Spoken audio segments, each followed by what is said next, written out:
Hey you guys, it's me back, Afterlife 666, back with another Storytime throwback video, and I'm drinking peppermint herbal tea. Now I haven't done a throwback story in a while, so I thought I'd do one now. Before we get to the video, remember to like and subscribe and follow me on everything. Links in the description for my last video. I think y'all like it. But anyways, let's get to the beginning of this video. Now the first story I'm going to tell you is kind of weird. So at the time we lived in this double wide trailer up in Mississippi. I don't remember what spot in Mississippi. I just remember it's in Mississippi. So I was about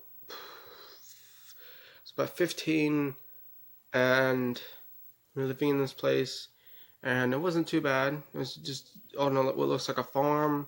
It was fucking acres and acres and acres of property. Me and my cousin would go up on this trail where you would see the whole property. We would go up on this giant dirt hill and stuff and hang out. Well, one day, my cousin Michael and my mom and my stepdad at the time, who my mom's not married to anymore, uh, they went to the store, right? And my ex, who I wasn't really dating her at the time, my cousin was, but she is my ex too. So as we were there, my sister found a flare gun. Now, if you don't know what a flare gun is, it is basically a gun that people use during when they're lost at sea or something along those lines, and they would take it, and it's got this little shotgun shell looking thing, and they click it in, and they shoot it up in the air, and some kind of light goes, and they're like, oh, well, there they are, so let's go pick them up. So that's what they do. She found one with two extra ammo in it, the fucking flare bullet things. So she's like, okay, Johnny, so I dare you to throw it in here. So me, being the idiot I was at the time, I took it and I went to fire it up in the air because in my mind, it would eventually, go up in the air and just slowly come down and burn out, no problem. Well, what we didn't know is that for some reason, spilt this liquid all over the grass around the other side of the house at the time. And oh my fucking god. It had a little fire, right? So it's like, oh fuck, we gotta put it out. So the hose wasn't long enough, so we filled up a bucket, we poured it on there, nothing out. We poured a bucket full of Orbeez all over it, we poured everything. Eventually, it got way too big, and the smoke came. A neighbor came by and my mom came back, and they did donuts over the fire, and it put it out. And the landlord came, and we explained it was an accident, and they're like, well, you better not do it again, and, we'll evict you. So we ended up not doing it. Did some, got grounded for that, but yeah. And my cousin's ex, Emily, who you've seen in my videos before, uh, I think she was the one who took the blame even though we didn't ask her to, but she did it anyways. So, there's that. And nothing really bad happened unless you count the big, giant circle of dead grass. But the house wasn't on fire, nobody's car was on fire, nothing. It was just basically burnt grass, so it's not really that big of a deal. But yeah, it could have been worse. And coming up on this next story, it involves another story about when I was in Slidell this time. Slidell, Louisiana, the crap town I used to live in. And if you watch my older videos, which I deleted, I used to be there. So, anyways, this was about 2012. So me and my cousin decided, oh, we're going to go to the Fritchie Park, which wasn't far. We would either go through the highway or go through the woods to get there. And I remember us getting there. And so we were there, and we were little stupid kids at the time. I'm smarter and older now, so I'm not gonna do it again.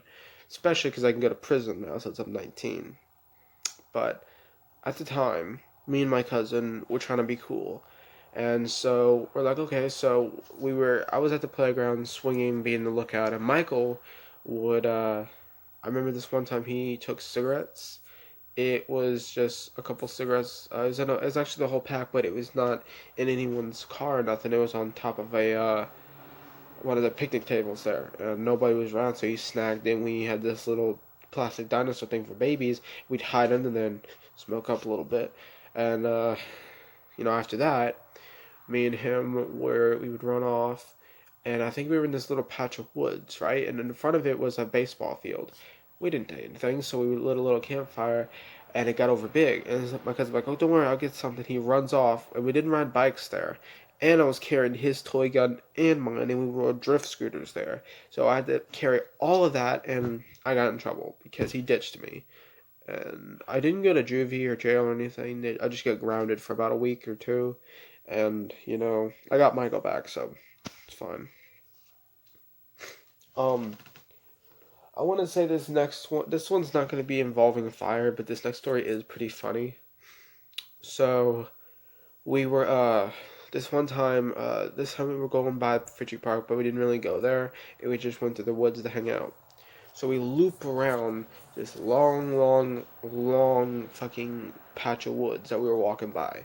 And we were just gonna, fish on this lake because in between the woods where we were and this other path you used to get past the dog park into the park, the regular park for humans, they had this lake.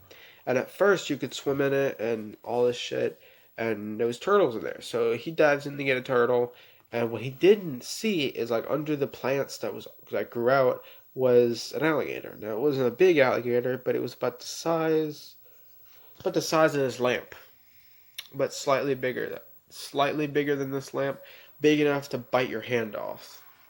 So I'm like, Michael, you gotta get out of there. There's an alligator. He's like, you're pranking me. Stop trying to scare me.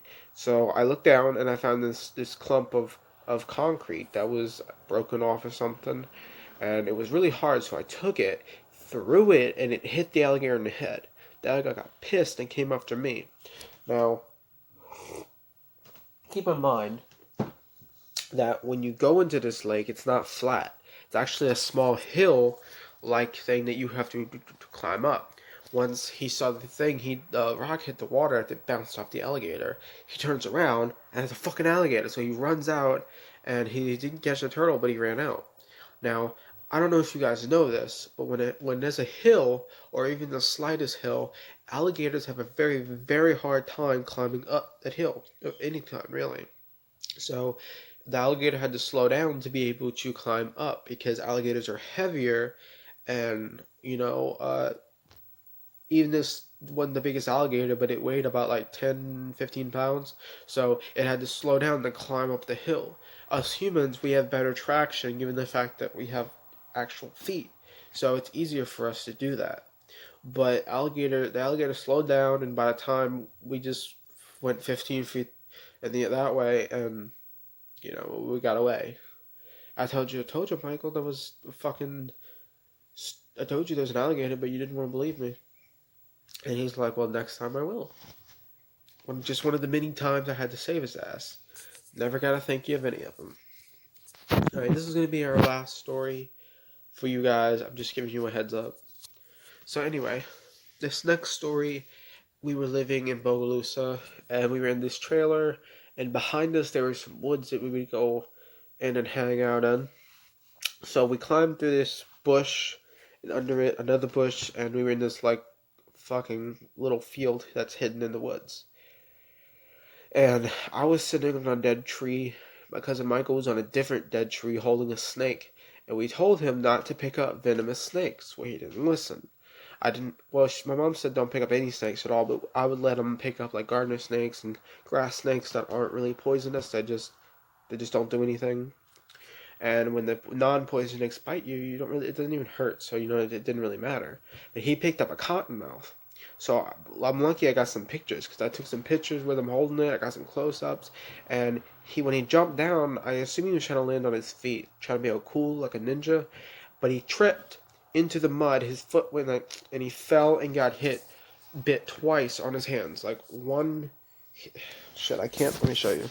Once here and then once here. So he threw the snake on the ground, runs off. and I try to take a shortcut, but I get stuck in some thorns, so I had to force my way out with some adrenaline. And, I'm in there with my cousin Michael in the back of the car. They're speeding to the hospital. I grabbed my mom's long sleeve sweater and tied it around his wrist to slow down to block the blood circulation so the venom would slow down. And by the time he got to the hospital, his arm looked like a fucking balloon. And, you had to give him some anti-venom. So they asked me, what kind of snake it was. I showed them the pictures. They're like cottonmouth. Had a white mouth over here. I didn't really see it that much, so, But anyways, so they said it was cottonmouth. They fed him, and then they told me if I hadn't gave him a tourniquet, he literally would have died from the venom. Like, it would have spread to his heart, and he would have croaked. So, and yet again, no thank you. Didn't get a thank you from my cousin. Didn't even get, a smile or nothing. And what's weird is the doctor said he couldn't have any water while it was in his system. I don't know why, but, that's what they said, so. Well, you guys, thanks for watching. Please like and subscribe and follow me on everything. And, yeah, that's it. Bye, guys.